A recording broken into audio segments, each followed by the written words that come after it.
They don't tell you what happens when Kundalini reaches your crown chakra. Not in books, not in most spiritual circles, and definitely not in casual yoga classes.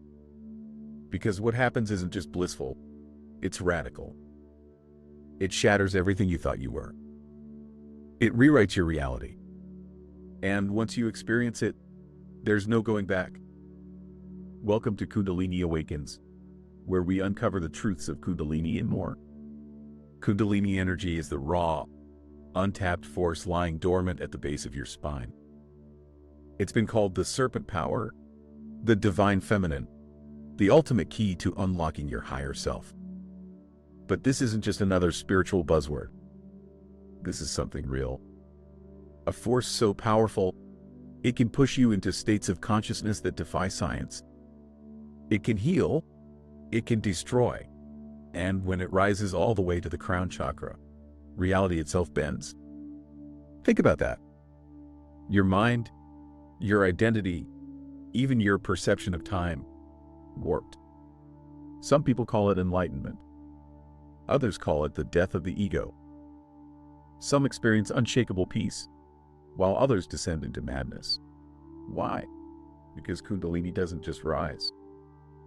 It burns. It tears down every illusion you've built around yourself until nothing remains but the raw, infinite truth. And the final destination, Sahasrara, the crown chakra, the bridge between you and the universe itself. But what does that really mean? What actually happens when Kundalini reaches this point? What will you experience when it happens to you? By the end of this video, you won't just know. You'll feel it. Kundalini is not just energy. It's intelligence. It moves with precision, unlocking layer after layer of your being, shattering everything false along the way. But before it reaches the crown chakra, it must travel a path, a system as ancient as time itself. The chakras. Each one a gate, each one a test. You see, the body isn't just flesh. It's an electrical, energetic system, wired with currents of power. And at the core of this system lie 7 primary energy centers, or chakras, stacked like a ladder from the base of your spine to the top of your head. Kundalini's journey begins at the root chakra, the seat of survival, where the energy is coiled like a sleeping serpent.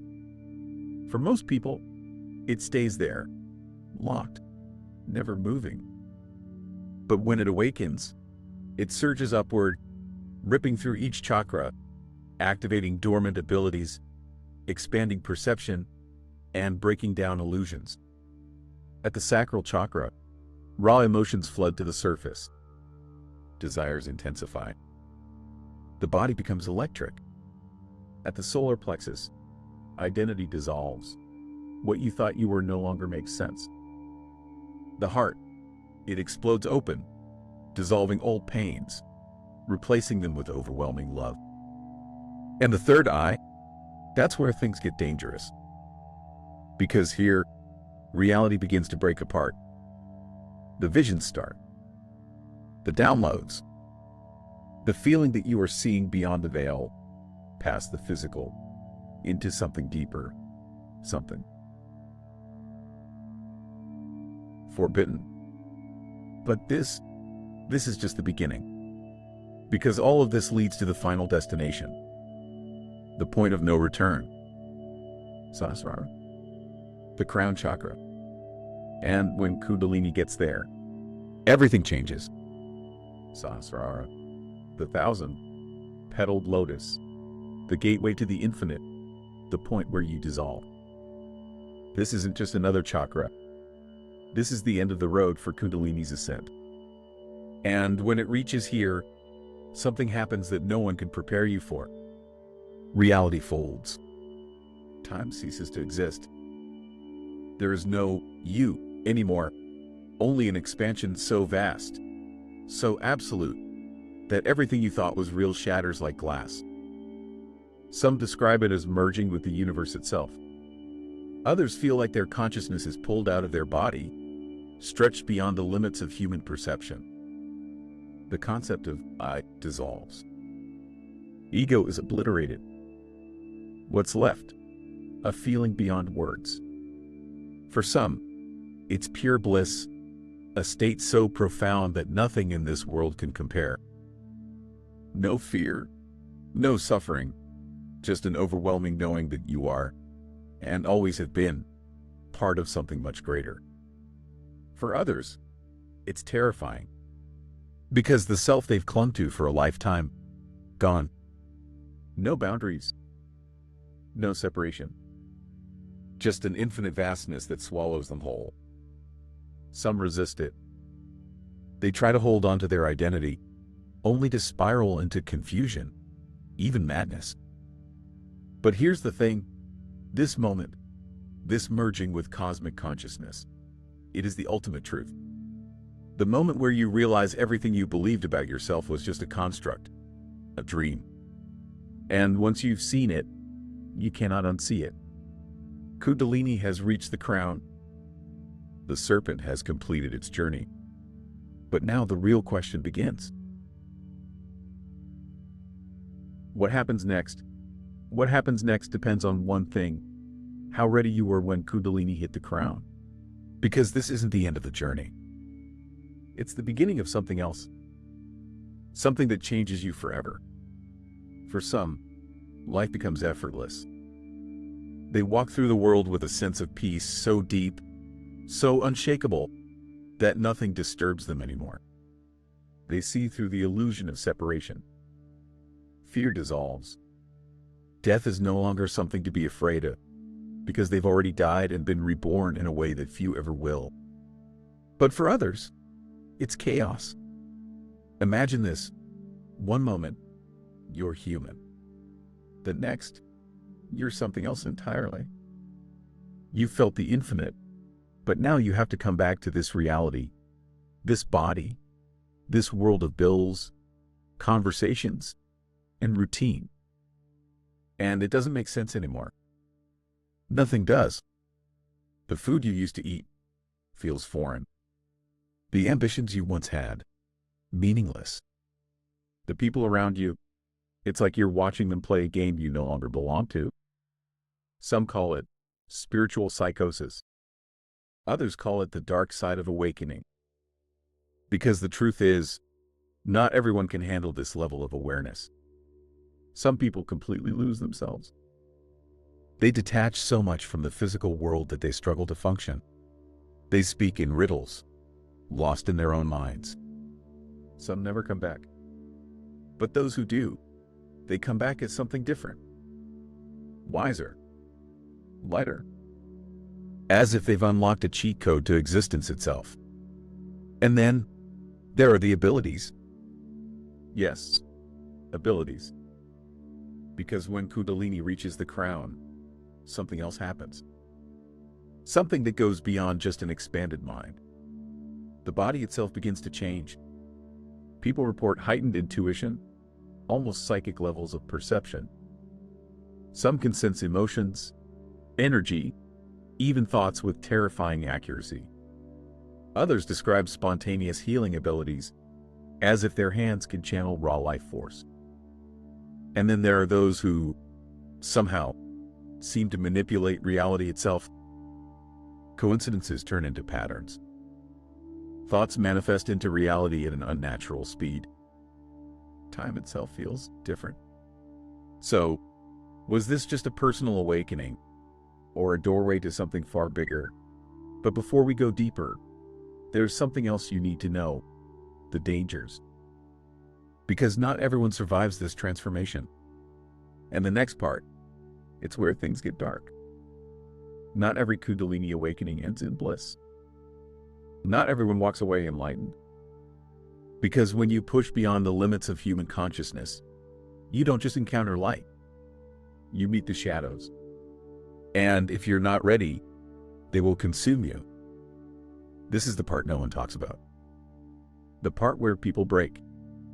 Where the ego fights back like a cornered animal, clawing to survive. Kundalini doesn't just rise gently. It burns through everything false. And if you've built your life on illusions, lies, or unprocessed trauma, it will all come crashing down at once. Some people experience complete ego death, and it feels like they're dying. The sense of self they've had since childhood, gone. Imagine looking in the mirror and not recognizing the person staring back at you. Others descend into paranoia. They start seeing connections everywhere, but they can't tell what's real anymore. Synchronicities turn into obsessions. They think they're receiving messages, secret codes from the universe, but their mind can't handle it. And then there's the dark night of the soul. It's a spiritual free fall. The feeling that everything is meaningless. That you don't belong anywhere. Not in this world. Not in your old life. Not even in your own mind.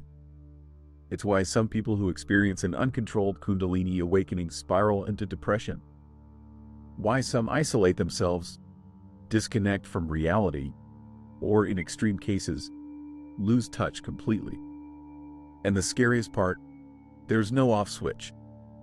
Once Kundalini rises, once it's reached the crown, you can't go back to being the person you were before. It's like trying to fit the ocean into a teacup. You've expanded beyond yourself, but now you have to find a way to live in this world with that knowledge. This is why grounding is everything. Why some traditions warn against chasing Kundalini blindly. Because without preparation, without integration, this energy can break you. But if you know how to handle it, if you can anchor this power into your daily life, that's when the real transformation begins. Because now you're something else. Something more. And in the next part, we'll talk about exactly how to control it. How to take this raw, unfiltered power and turn it into something that doesn't destroy you, but elevates you.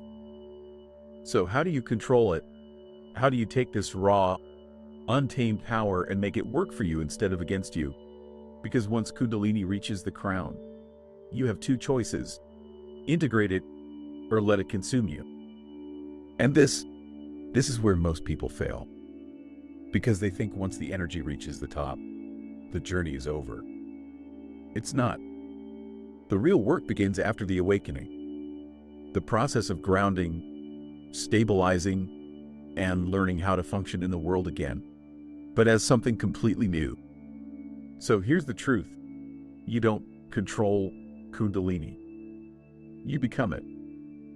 You learn to flow with it instead of resisting it.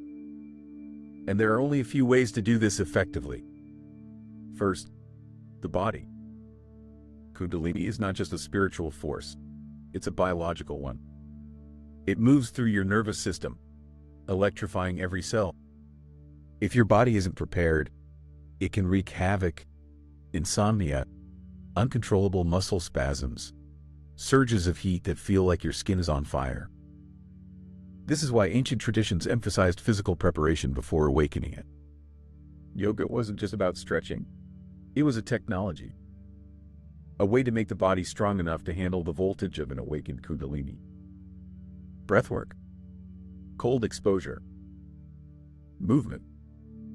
These aren't just random practices. They're how you stabilize the energy so it doesn't burn you alive.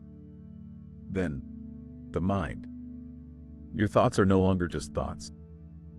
When Kundalini is fully activated, every intention carries power. If your mind is chaotic, unfocused, or trapped in fear, your reality will begin to reflect that back to you instantly. This is why disciplined meditation is non-negotiable. Not the kind where you sit for 5 minutes and check your phone. The kind that reshapes your entire consciousness. And finally, the return. This is the part no one tells you about. Because once you've touched infinity, once you've dissolved into the vastness of existence, you have to come back. You have to learn how to function in this world again, even though you know it's all just a game. You have to interact with people who have no idea what you've seen, no idea what's possible. And this is where real mastery begins. Because Kundalini isn't just about leaving this world behind. It's about bringing that divine power back into it. Walking through life with one foot in the infinite and one foot in reality, fully awake, fully alive. And That is what changes everything. But before we close this out, there's one final truth you need to hear. One last revelation that ties everything together. Because the biggest secret of all, Kundalini was never separate from you to begin with. And once you understand this, nothing will ever be the same again. You were never separate from it. The power, the awakening, the transformation, it was always inside you. Kundalini isn't something you activate. It isn't something you achieve. It is you. The final secret, there was never a serpent. Never an energy moving from the base of your spine to your crown. That was just the illusion, just the way your mind interpreted something far more profound. Because what really happens when Kundalini reaches the crown chakra? You remember. You remember that you were never just this body. Never just this mind. Never just a person moving through time, trying to figure out life. You were always infinite. You were always connected. The entire universe was always flowing through you. But the illusion was necessary. The journey was necessary. Because without it, without the struggle, without the breakdowns, without the raw experience of forgetting who you really are, the realization wouldn't mean anything. And this is the real awakening. Not Kundalini, not energy surges, not blissful states or cosmic downloads. The realization that you are already what you were searching for. That the entire universe, the infinite, the divine, it was never separate from you. So now the question isn't what happens when Kundalini reaches the crown chakra. The real question is, what will you do with this knowing? Because once you've seen it, you can never go back. And now, you stand at the edge of something vast, something irreversible. Because once Kundalini has reached the crown, once you've touched that infinite knowing, there's no way to unsee it. You are awake now. But being awake, it comes with a choice. Most people spend their lives running from this truth, distracting themselves, forgetting, playing the game of being just human. But you know. So what happens next? Do you go back to your old life, pretending this never happened, pretending you didn't feel the universe pulsing through you? Or do you take this power, this realization, and use it? Because here's the final truth. This world needs awakened beings. Not people lost in visions, not people trapped in endless spiritual highs, but those who can take this knowledge and live it, walk with it, breathe it, become it. Not everyone makes it this far. Not everyone integrates the awakening. Some get lost in the bliss. Some get swallowed by the darkness. Some spend their whole lives chasing the experience again, not realizing that the point was never the experience. The point was to remember. And now that you have, the only question left is, what are you going to do with it? Because this is not the end. This is just the beginning. And now, the real test begins. Because knowledge alone changes nothing. Experiences, no matter how profound, fade. Even the most intense awakenings become distant memories if they're not lived every single day. So what do you do with this power? You take it and apply it. Not by retreating from the world, not by chasing the next mystical high, but by embodying it in every moment of your life. This is where many fail. They believe enlightenment means leaving behind the human experience, floating above reality, untouched by emotion, by struggle, by the ordinary. But that's a lie. The truth, the most awakened beings are the ones fully present in the world. They walk among us. They go to work. They raise families. They interact with people who have no idea what they've seen, no idea what they know. But they don't need to prove it. They just live it. Because real mastery isn't about escaping the world. It's about bringing that infinite awareness into the everyday, into your actions, your words, your relationships, It's easy to feel one with the universe when you're meditating in isolation. The challenge is to feel it when someone cuts you off in traffic, when your boss is pushing you, when life gets messy, raw, unpredictable. That's the final test. Because the ultimate sign of a true awakening isn't visions. It isn't energy surges. It isn't psychic abilities. It's how you live. Can you move through this world with wisdom, with power, with clarity? Can you stand in chaos and remain unshaken? Can you hold compassion even when tested? Can you use this awakening not to escape, but to elevate everything and everyone around you? That is where the journey leads. Not to some distant enlightenment, not to some cosmic escape, but right here, in this moment, in this life. Because this is the real awakening, not Kundalini, not chakras, not mystical experiences, but the realization that you are the infinite, living through the human experience. And now, you get to decide what happens next.